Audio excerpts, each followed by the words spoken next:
Η αδερφή μου περίμενε ότι η κληρονομημένη μου καλύβα θα ήταν ο δωρεάν χώρος του γάμου της και ήθελε να είναι το σημείο της επετείου της για πάντα, μέχρι που ο φωτογράφος του γάμου της έκανε μια ερώτηση που άλλαξε τα πάντα.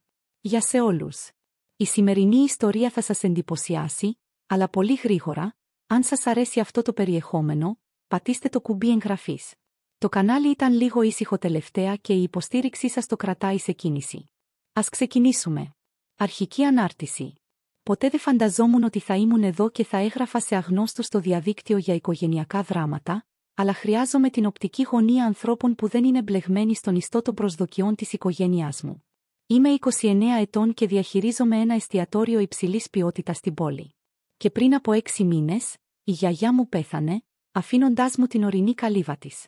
Δεν είναι ένα οποιοδήποτε ακίνητο. Είναι 3 ώρες από την πόλη, φωλιασμένο σε ένα πευκοδάσος με εκπληκτική θέα στην κοιλάδα. Το μέρος όπου περνούσα κάθε καλοκαίρι της παιδικής μου ηλικίας μαθαίνοντας να μαγειρεύω στην κουζίνα της, φροντίζοντας τον κήπο της και ανακαλύπτοντας ποιος ήμουν πέρα από τις προσδοκίες της οικογένειάς μου. Η μικρότερη αδερφή μου είναι 25 ετών, εργάζεται ως συντονίστρια κοινωνικών μέσων για μια μάρκα lifestyle και αραβωνιάστηκε πριν από 2 μήνες. Η ίδια η ανακοίνωση του αραβώνα ήταν μια παραγωγή, επαγγελματίας φωτογράφος, συντονισμένα ρούχα, μια ιστορία 12 μερών στο Instagram με προσαρμοσμένα γραφικά. Την αγαπώ, αλλά μερικές φορές αναρωτιέμαι αν βιώνει τη ζωή ή απλώς την επιμελείται για δημόσια κατανάλωση. Το πρόβλημα ξεκίνησε στο δείπνο αραβώνων στο σπίτι των γονιών μας. Όλοι γιόρταζαν, με σαμπάνια να ρέει, όταν η αδερφή μου έβγαλε το τηλέφωνό της και άρχισε να ψάχνει σε αναρτήσεις εμπνευσμένες από γάμους. «Ξέρετε τι θα ήταν απολύτως τέλειο?» είπε. Τα μάτια της λάμπουν με εκείνο το οικείο βλέμμα που έχει όταν πρόκειται να τους τραβήξει όλους στο οπτικό της πεδίο. Η καμπίνα θα ήταν ένας απίστευτος χώρος. Έχει αυτή την αισθητική ρουστικ κομψότητας που είναι στη μόδα. Ο φυσικός φωτισμός θα ήταν εκπληκτικός για φωτογραφίες και φανταστείτε τις ευκαιρίες περιεχομένου. Το στομάχι μου έπεσε, αλλά πριν προλάβω να απαντήσω, είχε ήδη μπει σε φάση σχεδιασμού, περιγράφοντας φωτάκια μέσα από τα δέντρα, ένα σημείο τελετής με θέα την κοιλάδα, τραπέζια δεξίωση στον γκαζόν, μια πίστα χορού στη βεράντα. Προφανώς το σκεφτόταν αυτό πολύ πριν το ανακοινώσει στην οικογένεια. Θα μπορούσαμε να κάνουμε μια ολόκληρη εμπειρία Σαββατοκύριακου, συνέχισε, σταματώντας ελάχιστα για να πάρει ανάσα. Οι καλεσμένοι θα μπορούσαν να μείνουν στην πόλη, αλλά το πάρτι του γάμου θα μπορούσε να χρησιμοποιήσει την καλύβα. Πάρτι καλωσορίσματος Παρασκευή βράδυ, τελετή και δεξίωση Σάββατο, κυριακάτικο μπραντς. Θα μας γλίτωνε τουλάχιστον 20.000 από το κόστος του χώρου. Και σκεφτείτε τη σειρά μέσων κοινωνικής δικτύωσης που θα μπορούσα να δημιουργήσω, μετατρέποντας την καλύβα της γιαγιάς σε έναν ονειρεμένο χώρο γάμου. Πιθανότατα θα γινόταν viral. Η μητέρα μου αμέσως συμμετείχε με ενθουσιασμό που έμοιαζε με προδοσία. Αυτή είναι μια υπέροχη ιδέα. Θα ήταν σαν να είχαμε τη γιαγιά εκεί μαζί μας. Θα της άρεσε πολύ να δει μια από τις εγγονές της να παντρεύεται στην αγαπημένη της καλύβα. Είναι τέλεια. Απολύτως τέλεια. Επιτέλους βρήκα τη φωνή μου, αν και βγήκε μικρότερη από όμικρον με τόνο τι προοριζόταν. Η καλύβα δεν είναι εξοπλισμένη για εκδηλώσεις. Υπάρχει μόνο ένα μπάνιο, περιορισμένος χώρος στάθμευσης και το βόθρος δεν μπορούσε να αντέξει τόσους πολλούς ανθρώπους. Το πηγάδι μπορεί να στερέψει με τέτοιου είδους χρήση. Η αδερφή μου κούνησε το χέρι της απαξιωτικά, λύνοντας ήδη προβλήματα στο κεφάλι της. Μπορούμε να νοικιάσουμε φορητές εγκαταστάσεις, πολυτελείς. Τις κάνουν πολύ ωραίες τώρα. Θα φέρουμε βιτιοφόρα νερού αν χρειαστεί. Οι άνθρωποι το κάνουν συνέχεια για γάμους σε εξωτερικούς χώρους. Το σημαντικό είναι η αισθητική και το νόημα πίσω από αυτό. Επιπλέον, αυτό θα μπορούσε να εκτοξεύσει την καριέρα μου στο επόμενο επίπεδο. Μια σειρά περιεχομένου γάμου με μια οπτική γωνία για το μετασχηματισμό της οικογενειακής ιδιοκτησίας. Οι μάρκες θα το καταβρόχθιζαν αυτό. Ο πατέρας μου, συνήθως ο ήσυχος παρατηρητής, πρόσθεσε την υποστήριξή του. Τι υπάρχει να σκεφτώ, είναι η οικογένεια. Η καλύβα είναι απλώς εκεί άδεια τον περισσότερο καιρό ούτως ή άλλως. Αυτό θα της έδινε σκοπό. Τη χρησιμοποιώ αρκετά συχνά, διαμαρτυρήθηκα, νιώθοντας το στήθος μου να σφίγγεται. Ανεβαίνω εκεί τουλάχιστον 2 φορές το μήνα για να χαλαρώσω από τη δουλειά. Είναι το καταφύγιό μου. Λοιπόν, ο γάμος δεν είναι για 8 μήνες, είπε η μητέρα μου, έχοντας ήδη μπει σε λειτουργία επίλυσης προβλημάτων. Θα έχεις άφθονο χρόνο να το χρησιμοποιήσεις πριν από τότε και να σκεφτείς πόσο ξεχωριστό θα είναι μετά, γνωρίζοντας ότι φιλοξενούσε μια τόσο όμορφη οικογενειακή ανάμνηση. Η συζήτηση προχώρησε σε άλλες λεπτομέρειες του γάμου, αλλά η προσδοκία είχε τεθεί σαν συγκεκριμένη. Τις επόμενες εβδομάδες, η αδερφή μου με βομβάρδισε με πίνακες στο Pinterest, αναρτήσεις Instagram για γάμου στο βουνό, υπολογιστικά φύλλα με επαφές προμηθευτών και λεπτομερή σχέδια μετασχηματισμού. Δεν με ρώτησε ούτε μια φορά αν είχα συμφωνήσει πραγματικά.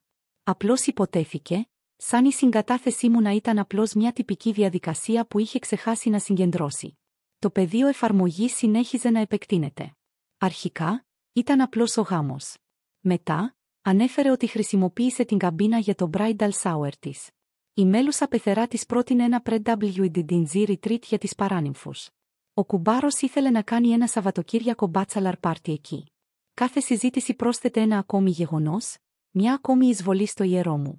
Αυτό που πραγματικά μου πάγωσε το αίμα ήρθε κατά τη διάρκεια μιας χαλαρής συζήτησης με τον αραβωνιαστικό της αδερφής μου σε ένα οικογενειακό δείπνο 3 εβδομάδες αργότερα. Πλέναμε πιάτα μαζί όταν ανέφερε αδιάφορα. Είμαστε τόσο ενθουσιασμένοι που έχουμε ήδη βρει το σημείο για την ετήσια επέτειό μας. Η αδερφή σου τα έχει όλα προγραμματισμένα. Θα επιστρέφουμε κάθε χρόνο, θα αναδημιουργούμε τις φωτογραφίες του γάμου μας, ίσως κάνουμε μια ανανέωση όρκων εκεί για την 5η επέτειό μας. Σχεδιάζει ήδη το ημερολόγιο περιεχομένου κοινωνικών μέσων για την επόμενη δεκαετία. Έσφιξα τόσο πολύ το πιάτο που στέγνονα που νόμιζα ότι μπορεί να σπάσει κάθε χρόνο. Ναι. Θέλει να καταγράψει την ιστορία αγάπης μας μακροπρόθεσμα. Να δείξουμε πως μεγαλώνουμε και αλλάζουμε στον ίδιο χώρο. Ίσως μάλιστα να φέρουμε και τα παιδιά μας εκεί μια μέρα για οικογενειακές φωτογραφίες. Σκέφτεται να το παρουσιάσει ως χορηγούμενη σειρά περιεχομένου σε κάποιες μάρκες. Να επιστρέψει εκεί που ξεκίνησαν όλα ή κάτι τέτοιο. Βγήκα στο μπάνιο και στάθηκα εκεί κρατώντας τον υπτήρα, προσπαθώντας να ξεπεράσω την οργή μου. Δεν περίμεναν απλώς την καλύβα δωρεάν για τον γάμο. Τη διεκδικούσαν ως το προσωπικό τους φόντο επετείου για πάντα, μετατρέποντας το κληρονομημένο μου καταφύγιο σε μόνιμο στούντιο δημιουργίας περιεχομένου. Η πίεση εντυνόταν καθημερινά. Η αδερφή μου με πρόσθεσε σε μια ομαδική συνομιλία με το διοργανωτή γάμων της, ο οποίος άρχισε να μου στέλνει φωτογραφίες έμπνευσης και να μου ρωτάει για τις μετρήσεις, την ηλεκτρική χωρητικότητα και τις δυνατότητες ανακαίνησης. Ήθελε να μάθει αν μπορούσαμε να προσθέσουμε μια μόνιμη πίστα χορού, να εγκαταστήσουμε καλύτερο φωτισμό, ίσως ακόμη και να κατασκευάσουμε μια μικρή σκηνή για το συγκρότημα. Η μητέρα μου τηλεφωνούσε κάθε εβδομάδα με χρήσιμες προτάσεις για την προετοιμασία της καλύβας. Είχε βρει έναν εργολάβο που θα μπορούσε να προσθέσει ένα άλλο μπάνιο ως χαμήλιο δώρο σε μένα, αν και θα περίμενε κανείς να το πληρώσω τελικά. Είχε κάνει έρευνα για εταιρείες που εγκαθιστούν προσωρινούς χώρους στάθμευσης. Είχε αρχίσει μάλιστα να λέει στην ευρύτερη οικογένεια για το χώρο, και εγώ λάμβανα μηνύματα από ξαδέρφια και θείες για το πόσο γενναιόδοροι ήμουν και πως ανυπομονούσα να δουν τις φωτογραφίες της μεταμόρφωσης.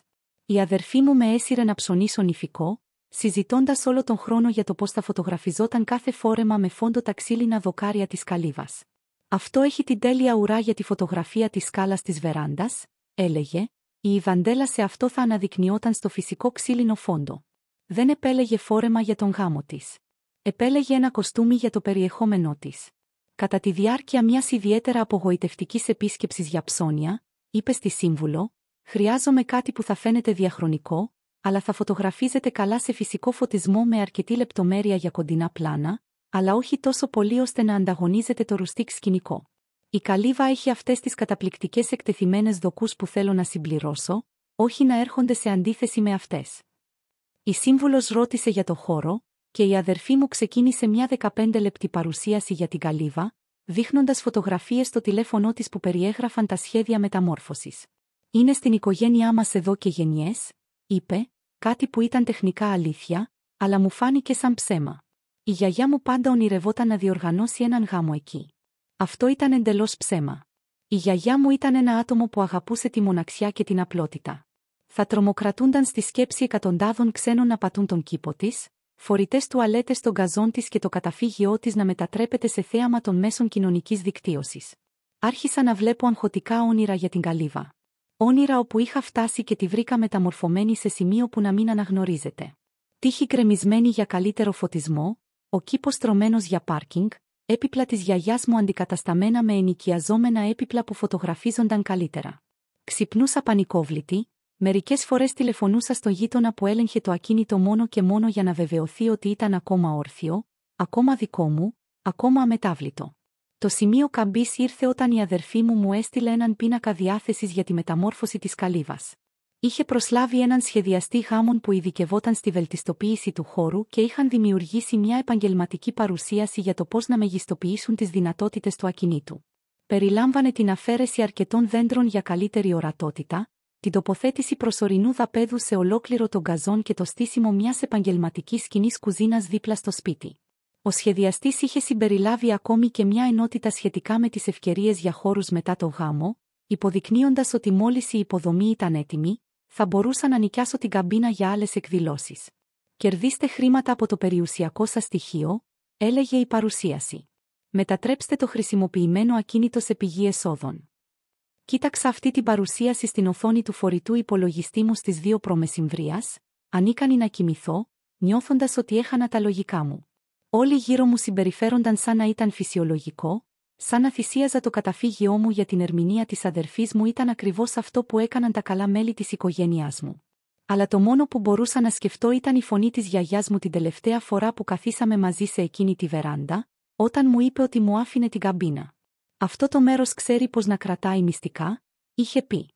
«Ξέρει πώς να κρατάει σιωπή. Μην αφήσεις κανένα να μου το πάρει αυτό, ούτε καν η οικογένεια. Ειδικά η οικογένεια. Ενημερώστε 1-2 εβδομάδες αργότερα.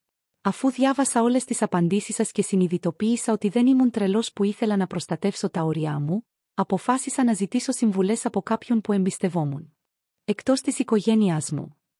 Η μέντοράς μου, η γυναίκα που έχει το εστιατόριο όπου εργάζομαι, θα την αποκαλώ Μαρή, έχει χτίσει μια αυτοκρατορία από το τίποτα και έχει πλοηγηθεί στη δυναμική της οικογενειακής επιχείρησης σε όλη της τη ζωή. Η Μαρία άκουσε όλη μου την ιστορία κατά τη διάρκεια του μεσημεριανού γεύματος, η έκφρασή της γινόταν ολοένα και πιο ανήσυχη. Όταν τελείωσα, άφησε κάτω το ποτήρι της και έσκυψε μπροστά με μια ένταση που σπάνια βλέπεις έξω από την κουζίνα. «Επιτρέψτε μου να σας πω για το πιο ακριβό μάθημα που έμαθα ποτέ», ξεκίνησε. «Πριν από 20 χρόνια, κληρονόμησα ένα εμπορικό ακίνητο για τον θείο μου. Τίποτα το φανταχτερό, απλώς ένα μικρό κτίριο με καλή ποιότητα σε εξαιρετική τοποθεσία. Ο ξάδερφός μου με έπεισε να τον αφήσω να το χρησιμοποιήσει προσωρινά για τη start-up του, μέχρι να σταθεί στα πόδια του», είπε. «Η οικογένεια βοηθάει την οικογένεια». Σταμάτησε, το σαγόνι της σφίχτηκε στην ανάμνηση. Καμία επίσημη συμφωνία, μόνο μια χειραψία και υποσχέσεις. Θα το έφτιαχνε, θα μου το πλήρωνε όταν η επιχείρηση θα πετύχαινε. Μέσα σε 6 μήνες, είχε καθιερώσει τα δικαιώματα του ενοικιαστή. Όταν η επιχείρησή του τελικά απογειώθηκε, αρνήθηκε να φύγει ή να πληρώσει το ενίκιο της αγοράς. Είπε ότι του το είχα υποσχεθεί ότι ήμασταν οικογένεια, ότι ήμουν άπλιστη, ζητώντας σωστή αποζημίωση. «Τι συνέβη?» ρώτησα, αν και μπορούσα να μαντέψω από την έκφρασή της. 3 χρόνια νομικών μαχών, 30.000 σε δικαστικά έξοδα, μια διαλυμένη οικογένεια που ακόμα δεν μιλάει, και μέχρι να πάρω πίσω το ακίνητό μου, το είχε τροποποιήσει τόσο εκτενώς για τις ανάγκες του που έπρεπε να ξοδέψω άλλα 50.000 για να το κάνω ξανά ενοικιάσιμο. Όλα αυτά επειδή δεν έθεσα όρια από την αρχή. Η Μαρία άπλωσε το χέρι της πάνω από το τραπέζι και με άρπαξε από το χέρι. «Η αδερφή σου δεν ζητάει μια μοναδική χάρη. Δημιουργεί ένα μοτίβο χρήση. Πρώτα, ο γάμος, μετά οι ετήσιες επετείους, μετά πάρτι γενεθλίων, baby showers. Πριν το καταλάβεις, δεν θα έχεις στην κατοχή σου καλύβα. Θα έχεις στην κατοχή σου ένα οικογενειακό timeshare όπου χρειάζεσαι άδεια για να χρησιμοποιήσεις το δικό σου ακίνητο». Μου επεσήμανε κάτι που δεν είχα σκεφτεί. Η αδερφή μου είχε ήδη αρχίσει να δημιουργεί μια δημόσια αφήγηση. Οι αναρτήσεις στα μέσα κοινωνικής δικτύωσης σχετικά με την αναζήτηση χώρου με φωτογραφίες μιας καλύβας από τα περασμένα Χριστούγεννα με την ετικέτα «Αναζήτηση χώρου γάμο στο βουνό οικογενειακή κληρονομιά» εδραίωναν μια αξίωση στο δικαστήριο της κοινής γνώμης. «Ασκεί πίεση μέσω της δημοσιότητας», εξήγησε η Μαρή, καθιστώντας πιο δύσκολο για σένα να πεις όχι χωρίς να μοιάζεις με τον κακό. Είναι χειριστικό είτε το συνειδητοποιεί είτε όχι. Η Μαρή με συνέδεσε με το δικηγόρο ακινήτων της, ο οποίος εξήγησε τις νομικές συνέπειες που δεν είχα σκεφτεί ποτέ. Στην πολιτεία μας, η τακτική χρήση ενός ακινήτου, ακόμη και από την οικογένεια, μπορεί να δημιουργήσει περίπλοκες νομικές καταστάσεις. Εάν η αδερφή μου καθιερώσει ένα μοτίβο ετήσιας χρήσης, ειδικά με έγγραφα όπως φωτογραφίες επετείων και αναρτήσεις στα μέσα κοινωνικής δικτύωσης που το ισχυρίζονται ως το ακίνητό τους, θα μπορούσε να δημιουργήσει προβλήματα αν ποτέ ήθελα να πουλήσω ή να περιορίσω την πρόσβαση. Οι διαφορές για οικογενειακά ακίνητα είναι το χειρότερο είδος, είπε ο δικηγόρος. Είναι συναισθηματικά και οικονομικά εξαντλητική. Η καλύτερη πρόληψη είναι τα σαφή όρια από την αρχή. Οπλισμένη με αυτές τις πληροφορίες και νιώθοντας ότι με υποστήριξε η επιβεβαίωση της Μαρή, ήξερα ότι έπρεπε να μιλήσω απευθείας με την αδερφή μου. Της έστειλα μήνυμα ζητώντας να συναντηθούμε για καφέ. Μόνο οι δυο μας, χωρίς γονείς ή συντρόφους. Έφτασε 20 λεπτά αργά, με το τηλέφωνο στο χέρι, ολοκληρώνοντας μια ιστορία στο Instagram. Όταν τελικά κάθισε, άρχισε αμέσως να μιλάει για σχέδια γάμου, δείχνοντάς μου φωτογραφίες από ανθοσυνθέσεις που θα ξεχώριζαν στο φυσικό ξύλο της καλύβας. «Πρέπει να σε σταματήσω», είπα, με τη φωνή μου πιο σταθερή από όμικρον με τόνο τι ένιωθα. «Πρέπει να μιλήσουμε για την καλύβα». Ωραία. Έχω τόσες πολλές ιδέες». «Όχι», διέκοψα. «Δηλαδή, πρέπει να σου πω ότι δεν νιώθω άνετα να χρησιμοποιώ την καλύβα ως χώρο του γάμου σου». Το πρόσωπο της άλλαξε εκφράσεις. Σύγχυση, δυσπιστία, μετά θυμός. «Τι εννοείς?» «Το έχω ήδη πει σε όλους. Οι ημερομηνίες αποθήκευσης έχουν σχεδιαστεί με θέμα το βουνό. Το σχεδιάζω αυτό εδώ και μήνες. Εσύ σχεδιάζεις χωρίς να με ρωτήσεις», είπα, διατηρώντας την ίσια μου φωνή. «Υπέθεσες». Θα έλεγα ναι, αλλά ποτέ δεν συμφώνησα σε τίποτα από αυτά. Αλλά απλώς κάθεται εκεί άδειο. Η φωνή της υψώθηκε, κάνοντας τους ανθρώπους στα κοντινά τραπέζια να κοιτάξουν προς τα πάνω. «Είσαι εγωιστής. Αυτό κάνει η οικογένεια ο ένας για τον άλλον. Η οικογένεια σέβεται επίσης τα όρια του άλλου», απάντησα. «Η καλύβα δεν είναι εξοπλισμένη για να είναι χώρος.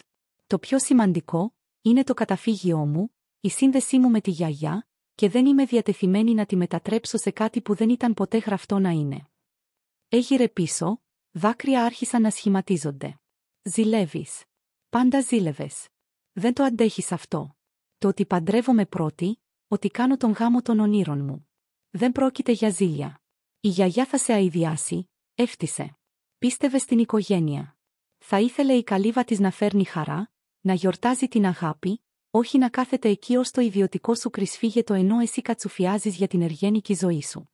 Αυτό με πόνεσε περισσότερο από όσο ήθελα να παραδεχτώ. Η γιαγιά άφησε την καλύβα σε μένα επειδή με εμπιστευόταν να τη φροντίζω. Εκτιμούσε την ηρεμία της, την απλότητά της. Θα καταλάβαινε. Πάντα νόμιζες ότι ήσουν ο αγαπημένος της», είπε η αδερφή μου, μαζεύοντας τα πράγματά της. Η ξεχωριστή που την καταλάβαινε καλύτερα από όλους τους άλλους. «Λοιπόν, συγχαρητήρια. Μπορείς να κρατήσεις την ξεχωριστή σου καλύβα για τον εαυτό σου, ενώ εμείς οι υπόλοιποι ζούμε πραγματικά τη ζωή μας». Έφυγε τρέχοντας, αφήνοντας με να κάθομαι εκεί τρέμοντας, αναρωτώμενη αν απλώς κατέστρεψα τη σχέση μου με την αδερφή μου για ένα οικόπεδο. Δεύτερη ενημέρωση. 1 μήνα αργότερα, η οικογενειακή έκρηξη ήταν γρήγορη και βίαιη. Η αδερφή μου κάλεσε αμέσως τους γονείς μας, οι οποίοι με πήραν τηλέφωνο μέσα σε λίγα λεπτά από την αναχώρησή της από την καφετέρια. Η μητέρα μου έκλαιγε, λέγοντας ότι διέλυα την οικογένεια λόγω πεισματικής υπερηφάνειας. Ο πατέρας μου, συνήθως μετρημένος, ήταν πραγματικά θυμωμένος, κατηγορώντας με ότι ήμουν εγωιστής και κοντόφθαλμος. «Είναι ένα Σαββατοκύριακο», είπε. «Ένα Σαββατοκύριακο για να δώσεις στην αδερφή σου μια όμορφη ανάμνηση, και δεν μπορείς καν να το κάνεις αυτό». Όταν προσπάθησα να εξηγήσω για τις προσδοκίες της επετείου, τις μακροπρόθεσμες επιπτώσεις, απέρριψε τις ανησυχίες μου. «Το σκέφτεσαι υπερβολικά αυτό. Η οικογένεια βοηθά την οικογένεια. Αυτό κάνουμε». Μέλη της ευρύτερης οικογένειας άρχισαν να εκφράζουν την άποψή τους. Οι θείες μου τηλεφώνησαν για να εκφράσουν την απογοήτευσή τους. Ξαδέρφια έστειλαν μηνύματα λέγοντας ότι ανυπομονούσαν για τον γάμο στο βουνό. Οι μελλοντικοί πεθερικά της αδερφής μου επικοινώνησαν μαζί μου, προσφέροντας να πληρώσουν για οποιασδήποτε βελτιώσεις χρειάζονταν για να γίνει η καλύβα έτοιμη για το χώρο, κάνοντας με να φανώ ακόμα πιο παράλογος που αρνήθηκα. Η αδερφή μου κλιμάκωσε την καμπάνια της στα μέσα κοινωνικής δικτύωσης. Δημοσίευσε μια σειρά από αόριστες αλλά αιχμηρές ιστορίες για την οικογενειακή προδοσία και πότε το αίμα δεν σημαίνει πίστη. Μοιράστηκε αποσπάσματα για το πώς να απομακρύνεις τοξικούς ανθρώπους από τη ζωή σου, ακόμη και μέλη της οικογένειας. Οι ακόλουθοί της, μη γνωρίζοντας τα συμφραζόμενα, την κατέκλυσαν με υποστήριξη, αποκαλώντας τη γενναία και δυνατή. Κατά τη διάρκεια αυτής της περίοδου, η Μαρή με έλεγχε καθημερινά. Μπορούσε να δει ότι δυσκολευόμουν, να αμφισβητώ τον εαυτό μου, να αναρωτιέμαι αν ήμουν Πράγματι το εγωιστικό τέρας που με παρουσίαζε η οικογένειά μου. Η χειραγώγηση λειτουργεί επειδή πονάει, μου υπενθύμησε. Αν δεν πονούσε, δεν θα ήταν αποτελεσματική. Ο πόνος σου δεν σημαίνει ότι κάνεις λάθος. Σημαίνει ότι είσαι άνθρωπος. Με κάλεσε σε μια εκδήλωση του κλάδου εστίασης όπου γνώρισα άλλους ιδιοκτήτες επιχειρήσεων που είχαν αντιμετωπίσει παρόμοιες καταστάσεις. Οι ιστορίες τους ήταν τρομακτικά παρόμοιες. Μέλη της οικογένειας που ένιωθαν ότι δικαιούνταν περιουσία, πόρους ή χάρες λόγω συγγενών αίματος, που τους παρουσίαζαν ως κακούς επειδή διατηρούσαν όρια. Ένα σεφ μου μίλησε για το εξοχικό του που δανείστηκε ο αδερφός του για ένα καλοκαίρι που μετατράπηκε σε 3 χρόνια. Ένας άλλος περιέγραψε πως το μικρό πάρτι γενεθλίων της αδερφής της στο εστιατόριό της μετατράπηκε σε μια εκδήλωση 100 ατόμων, την οποία αναμενόταν να φροντίσει δωρεάν. Κάθε ιστορία ενίσχυε το γεγονός ότι η ανάμειξη οικογένειας και περιουσίας χωρίς σαφή όρια ήταν συνταγή για καταστροφή. 3 εβδομάδες μετά την έναρξη του ψυχρού μας πολέμου, έλαβα ένα απροσδόκητο τηλεφώνημα από την καλύτερη φίλη της γιαγιάς μου, η οποία εξακολουθούσε να ζει στην ορεινή πόλη κοντά στην Καλύβα. Είχε ακούσει για την κατάσταση από την τοπική φήμη. Προφανώς, η αδερφή μου είχε ήδη επικοινωνήσει με χώρους στην περιοχή για catering και συντονισμό. «Θέλω να σου πω κάτι που είπε η γιαγιά σου πριν πεθάνει», είπε. «Μου είπε ότι άφηνε την Καλύβα σε εσένα ειδικά επειδή καταλάβαινες ότι δεν ήταν απλώς περιουσία. Η άλλη εγγονή μου θα τη μετέτρεπε σε βιτρίνα», είπε. «Αλλά αυτή ξέρει ότι είναι ένα καταφύγιο. Μην αφήσεις κανένα να σε κάνει να αμφιβάλλεις για το τι είδε η γιαγιά σου σε εσένα».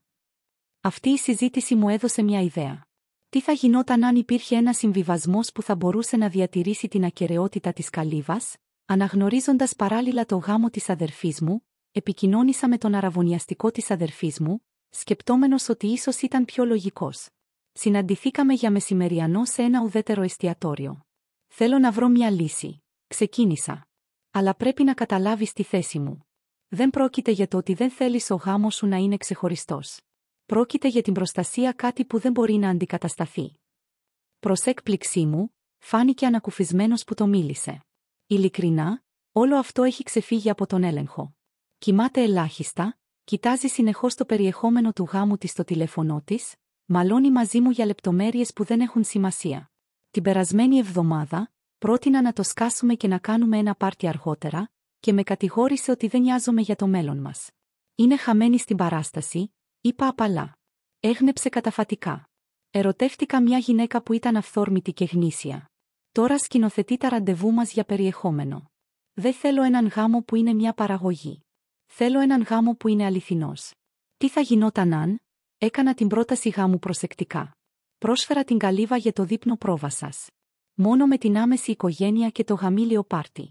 Ένα βράδυ, χωρίς τροποποιήσεις στο ακίνητο, και θα μαγείρευα προσωπικά το γεύμα χρησιμοποιώντας τις συνταγές της γιαγιάς μας. Τα μάτια του έλαμψαν. «Αυτό είναι τέλειο, οικείο, ουσιαστικό χωρίς το τσίρκο. Αλλά πώς θα την κάνουμε να συμφωνήσει? Θα μπορούσατε να το παρουσιάσετε ως αποκλειστικό?» πρότεινα. «Πιο οικείο από έναν μεγάλο γάμο. Το είδος του πράγματος που είναι πραγματικά ξεχωριστό επειδή είναι μικρό». Το σκέφτηκε. «Θα το δουλέψω. Ίσως αν βρίσκαμε έναν άλλο χώρο για το γάμο που να την ενθουσίαζε πραγματικά, να ήταν πιο ανοιχτή στο να μειώσει τη συμμετοχή στην Καλύβα». Τρίτη ενημέρωση. 3 μήνες αργότερα, η αλλαγή προήλθε από μια απροσδόκητη πηγή. Η αδερφή μου είχε προσλάβει έναν φωτογράφο γάμων υψηλής ποιότητας, κάποιον του οποίου τη δουλειά παρακολουθούσε εδώ και χρόνια. Κατά τη διάρκεια της συνεδρίας σχεδιασμού τους, η φωτογράφος ρώτησε για το όραμά τους για τον γάμο. Η αδερφή μου ξεκίνησε την περίτεχνη παρουσίασή της σχετικά με τη μεταμόρφωση της Καλύβας, δείχνοντας πίνακες έμπνευσης, συζητώντας το ημερολόγιο περιεχομένου, εξηγώντας πως θα αποτυπωνόταν και θα κοινοποιείται κάθε στιγμή. Μίλησε για 30 λεπτά συνεχόμενα για λήψεις, γωνίες λήψης και στρατηγική κοινωνικών μέσων. Η φωτογράφος, μια γυναίκα γύρω στα 50 που τα είχε δει όλα, έκανε μια απλή ερώτηση που άλλαξε τα πάντα.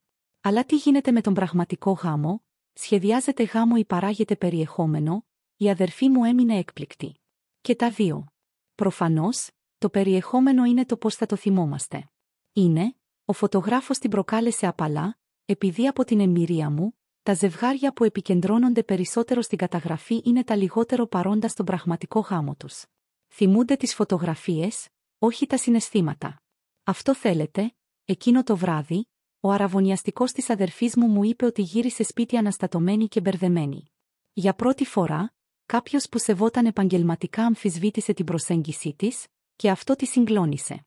Ξεκίνησαν συμβουλευτικοί ζευγαριών με την επιμονή του και μέσα από αυτές τις συνεδρίες, η αδερφή μου άρχισε να αναγνωρίζει πως η καριέρα της στα μέσα κοινωνικής δικτύωσης είχε μολύνει την προσωπική της ζωή. Ήταν τόσο επικεντρωμένη στην επιμέλεια της τελειότητας που είχε ξεχάσει να βιώσει πραγματικά τον αραβώνα της. Εν τω μεταξύ, βρήκαν έναν άλλο χώρο, έναν βοτανικό κήπο με φυσική ομορφιά που δεν χρειαζόταν μεταμόρφωση. Ο συντονιστής εκεί ήταν σταθερός στις πολιτικές τους. Καμία τροποποίηση, καμία διανυκτέρευση, καμία αποκλειστική ετήσια πρόσβαση. Ήταν τέλειος στην απλότητά του. 2 μήνες πριν από το γάμο, η αδερφή μου επικοινώνησε απευθείας μαζί μου για πρώτη φορά από την αντιπαράθεσή μας στην καφετέρια. Με ρώτησε αν μπορούσαμε να συναντηθούμε και μου πρότεινε την καλύβα. Ήμουν νευρική να οδηγήσω μαζί.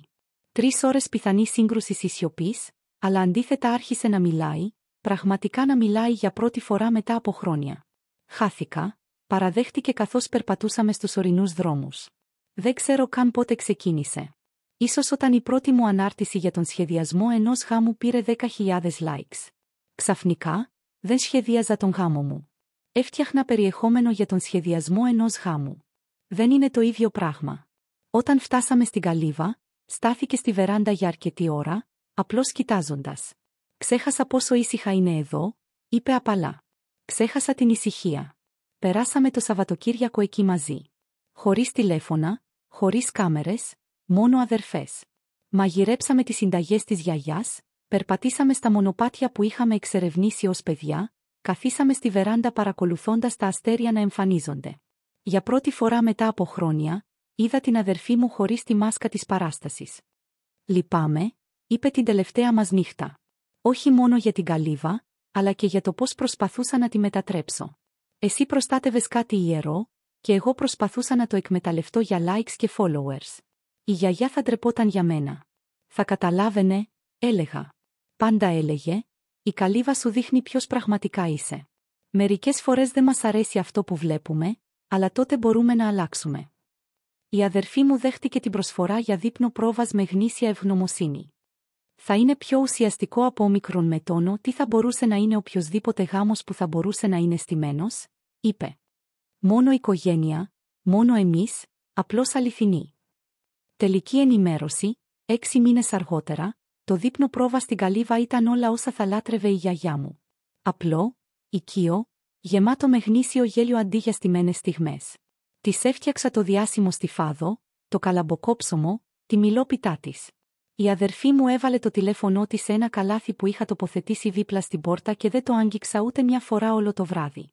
Η αραβωνιαστικιά της έκανε μια πρόποση που έφερε δάκρυα στα μάτια όλων. Αυτή η καλύβα μας δίδαξε κάτι σημαντικό. Ήμασταν τόσο επικεντρωμένοι στο να δημιουργήσουμε την εμφάνιση μιας τέλειας ιστορίας αγάπης που παραλίγο να ξεχάσουμε να γράψουμε μια. Σε ευχαριστώ, με κοίταξε, που προστάτεψες αυτό το μέρος από τις φιλοδοξίες μας. Σώσατε τον γάμο μας λέγοντας όχι. Ο πραγματικός γάμος στον βοτανικό κήπο ήταν πανέμορφος στην αυθεντικότητά του.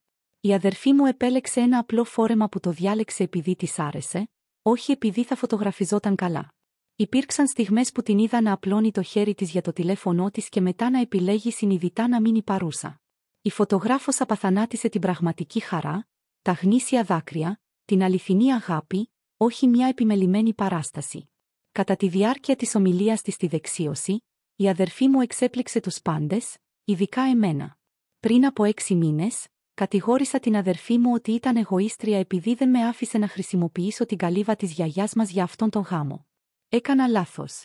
Δεν ήταν εγωίστρια. Ήταν σοφή. Ήξερε κάτι που εγώ δεν ήξερα. Ότι η έναρξη ενός γάμου με μια παράσταση δεν είναι τρόπος να χτίσουμε μια ζωή μαζί. Προστατεύοντας την καλύβα από την ανάγκη μου να αναδείξω τα πάντα, προστάτευσε το γάμο μου από το να ξεκινήσει σε ψεύτικες βάσεις. Με κοίταξε κατάματα. Κράτησε στην καλύβα ως καταφύγιο, όχι ως σκηνή. Με αυτόν τον τρόπο, με δίδαξε στη διαφορά μεταξύ του να ζω τη ζωή και του να την εκτελώ. Αυτό είναι το μεγαλύτερο γαμήλιο δώρο που θα μπορούσε να μου κάνει κάποιος. Τώρα, 6 μήνες αργότερα, έχουμε μια νέα παράδοση. Μία φορά το χρόνο, η αδερφή μου και εγώ περνάμε ένα Σαββατοκύριακο μαζί στην καλύβα. Χωρίς συζύγους, Χωρίς τηλέφωνα εκτός από περιπτώσεις έκτακτης ανάγκης. Χωρίς πρόγραμμα. Μαγειρεύουμε, κάνουμε πεζοπορία, μιλάμε για πραγματικά πράγματα. Οι αγώνες της με τον εθισμό στα μέσα κοινωνικής δικτύωσης, οι προκλήσεις μου στο εστιατόριο, η κοινή μας θλίψη για την απώλεια της γιαγιάς, οι ελπίδες μας για το μέλλον. Η παρουσία της στα μέσα κοινωνικής δικτύωσης έχει επίσης μεταμορφωθεί. Εξακολουθεί να δημιουργεί περιεχόμενο. Είναι η καριέρα της, αλλά έχει μάθει να ζει πρώτα, να καταγράφει δεύτερο. Είναι διαφανής με τους ακολούθους της για το ταξίδι της, για το πώς παραλίγο να χάσει τον εαυτό της και τη σχέση της με την απόδοση της τελειότητας. Τον περασμένο μήνα, δημοσίευσε μια φωτογραφία από το Σαββατοκύριακο της αδερφής μας, 2 φλιτζάνια καφέ στο κυκλίδωμα της βεράντας, πρωινή ομίχλη στην κοιλάδα πέρα. Η Λεζάντα έγραφε: «Μερικά μέρη είναι πολύ ιερά για να τα μοιραστούμε. Κάποιες στιγμές πολύ πολύτιμες για να τις παίξουμε. Ευχαριστώ την αδερφή μου που με δίδαξε στη διαφορά. Σε ευχαριστώ που είπες όχι όταν χρειαζόταν να το ακούσω. Σε ευχαριστώ που προστατεύεις ομικρόν με τόνο, τι έχει σημασία ακόμα και όταν μας πλήγωσε και τους δύο». Η ανταπόκριση ήταν συντριπτική. Εκατοντάδες σχόλια από ανθρώπους που μοιράζονταν τις δικές τους δυσκολίες με την απόδοσή τους στα μέσα κοινωνικής δικτύωσης, ευχαριστώντας τη για την ειλικρίνεια, για την υπενθύμηση ότι δεν χρειάζεται να είναι όλα ικανοποιητικά. Αυτή και ο σύζυγός της μόλις γιόρτασαν την πρώτη τους επέτειο. Επέστρεψαν στο βοτανικό κήπο, μόνο οι δυο τους. Χωρίς φωτογράφο, χωρίς τεκμηρίωση, μόνο δώρα. Μου είπε αργότερα ότι ήταν η πρώτη φορά που βίωσε πλήρως ένα ορόσημο χωρίς ταυτόχρονα να το επιμεληθεί για δημόσια κατανάλωση. «Πραγματικά μιλήσαμε», είπε, με απορία στη φωνή της για ώρες για τα πάντα και για τίποτα. «Θυμήθηκα γιατί τον ερωτεύτηκα. Όχι την αισθητική του ή το πως φαινόμαστε μαζί στις φωτογραφίες, αλλά αυτόν, τον πραγματικό άνθρωπο. Η οικογενειακή δυναμική έχει επουλωθεί, αν και χρειάστηκε χρόνος και ειλικρινείς συζητήσεις. Οι γονείς μου καταλαβαίνουν τώρα ότι τα όρια δεν έχουν να κάνουν με τον εγωισμό, αλλά με τη διατήρηση της ζωής. Η μητέρα μου μάλιστα παραδέχτηκε ότι παγιδεύτηκε στην εικόνα ενός τέλειου γάμου στο βουνό χωρίς να λάβει υπόψη την πραγματικότητα ή το κόστος. Όχι οικονομικό, αλλά συναισθηματικό και σχεσιακό. Κατά τη διάρκεια ενός πρόσφατου οικογενειακού δείπνου, ο πατέρας μου σήκωσε το ποτήρι του σε μένα. Είχες το θάρρος να είσαι ο κακός για να αποτρέψεις μια μεγαλύτερη καταστροφή. Αυτή είναι η αληθινή αγάπη. Λυπάμαι που δεν την είδα εκείνη τη στιγμή. Οι πεθερικά της αδερφής μου, που είχαν προσφερθεί να πληρώσουν για ανακαινήσεις καλύβας, με ευχαρίστησαν αργότερα και αυτοί. Ο γάμος που έκαναν ήταν στην πραγματικότητα για αυτούς. Η πεθερά της είπε: «Όχι για να εντυπωσιάσουμε κανέναν ή να δημιουργήσουμε περιεχόμενο. Γνωρίσαμε το πραγματικό ζευγάρι, όχι την παράσταση. Αυτό δεν θα είχε συμβεί σε μια παραγόμενη εκδήλωση. Η καλύβα παραμένει αμετάβλητη, μια σταθερά στον χαοτικό μας κόσμο. Τα ξύλινα δοκάρια που ήθελε η αδερφή μου για φόντο τώρα πλαισιώνουν τις ήσυχες συζητήσεις μας. Η θέα στην κοιλάδα που ήθελε για τις φωτογραφίες της τελετής είναι το μέρος όπου παρακολουθούμε τις ανατολές του ηλίου σε στοχαστική σιωπή. Η κουζίνα που ήθελε να μετατρέψει σε χώρο εστίασης είναι το μέρος όπου καίμε τηγανίτες και γελάμε με τις αποτυχίες μας στο μαγείρεμα, συνεχίζοντας την παράδοση της γιαγιάς να βρίσκει χαρά στην ατέλεια. Έχω προαχθεί σε γενική διευθύντρια στο εστιατόριο. Και η Μαρία στιεύεται ότι η κρίση στην καμπίνα μου ήταν καλύτερη από οποιαδήποτε εκπαίδευση management που θα μπορούσε να μου παράσχει. Μαθαίνεις να κρατάς όρια, να πλοηγείσαι στη δυναμική της οικογένειας, να βρίσκεις δημιουργικές λύσεις και να ηγείσαι με ακεραιότητα. Αυτές είναι οι δεξιότητες που έχουν σημασία. Η αδερφή μου ξεκίνησε μια νέα σειρά κοινωνικών μέσων με τίτλο Behind the Performance, όπου αποδομεί τη τελειομανία και την τεχνητότητα στο περιεχόμενο του lifestyle. Ήταν απίστευτα επιτυχημένη. Αποδεικνύεται ότι οι άνθρωποι διψούν για αυθεντικότητα σε έναν κόσμο επιμέλειας. «Μου έδωσες πίσω τη ζωή μου», μου είπε κατά τη διάρκεια του τελευταίου μας Σαββατοκύριακου στην καμπίνα. Εξαφανιζόμουν σε αυτό το πρόσωπο, σε αυτή την παράσταση. Η άρνησή σου να με αφήσεις να μετατρέψω την καμπίνα σε σκηνή με ανάγκασε να κατέβω εντελώς από αυτήν. Βρέθηκα ξανά στην ησυχία που προστάτευσες. Τώρα βρίσκεται σε θεραπεία, δουλεύοντας τη σχέση της με εξωτερική επιβεβαίωση και απόδοση. Ο θεραπευτής της είπε ότι η άρνησή μου ήταν στην πραγματικότητα ένα δώρο. Την ανάγκασε να αντιμετωπίσει τη μη βιωσιμότητα του να ζει τη ζωή ως κάτι το αυτονόητο. Οδεύτηκα προς την επαγγελματική εξουθένωση, ίσως και προς το διαζύγιο, σκέφτηκε. Μπορείς να φανταστείς αν είχαμε ξεκινήσει τον γάμο μας με αυτή την τεράστια παραγωγή, με εμένα να σκηνοθετώ κάθε στιγμή, αυτό να νιώθει σαν σκηνικό, Όλα να έχουν να κάνουν με τις εικόνες αντί για το νόημα, θα είχαμε χωρίσει μέσα σε 2 χρόνια. Η καλύβα μας έχει διδάξει και τους 2 τόσα πολλά. Για μένα, ενίσχυσε ότι η προστασία κάτι πολύτιμου δεν είναι εγωιστική. Είναι απαραίτητη. Ότι η οικογενειακή αγάπη μερικές φορές μοιάζει με δύσκολα όρια. Ότι το να λες όχι μπορεί να είναι το πιο γενναιόδωρο πράγμα που κάνεις για κάποιον. Για την αδερφή μου, έγινε ένας καθρέφτης, που της έδειξε πόσο μακριά είχε απομακρυνθεί από την αυθεντικότητα. Την ανάγκασε να επιλέξει ανάμεσα στο να ερμηνεύει τη ζωή και στο να τη ζει. Επέλεξε τη ζωή και ο γάμος της είναι πιο δυνατός χάρη σε αυτήν. Σκέφτομαι συχνά τη γιαγιά μου όταν είμαι στην καλύβα. Θυμάμαι τα τελευταία της λόγια για το μέρος. Ξέρει πως να κρατάει τη σιωπή. Μην αφήσεις κανένα να μου το πάρει αυτό. I didn't let them take it away. And in protecting the cabin silence, I protected my sister from the noise she was creating. I protected her marriage from starting with ALE. I protected our family from enabling destructive patterns disguised as celebration. The cabin stands as it always has, simple, quiet, true. It's not a venue or a backdrop or a content creation studio. It's a sanctuary, a teacher, a keeper of family wisdom that transcends generations. And my sister now brings friends who are struggling with similar issues. The pressure to perform, to cure IT, to turn life into content. They spend weekends at the cabin learning what she learned, that some things are too precious to share, too sacred to perform, too important to sacrifice for the appearance of success. This place saved them why marriage, she tells them. Not be why hosting IT, but be why refusing to. Next month, she and her husband are going to a beach resort for their anniversary. Somewhere we have no history, no expectations, no pressure to recreate anything, she explained. We are going to make new memories that belong only to us. The cabin will be there when they return, unchanged, ready to offer its simple wisdom to anyone willing to listen to its silence. And my grandmother knew what she was doing when she left IT to me. She knew I did protect not just the property, but its purpose. She knew I did choose preservation over performance, even when IT hurt. And sometimes late at night when I'm there alone sitting on the porch under the stars, I swear I hear her voice in the wind through the pines saying, "Well done, dear one. Well done."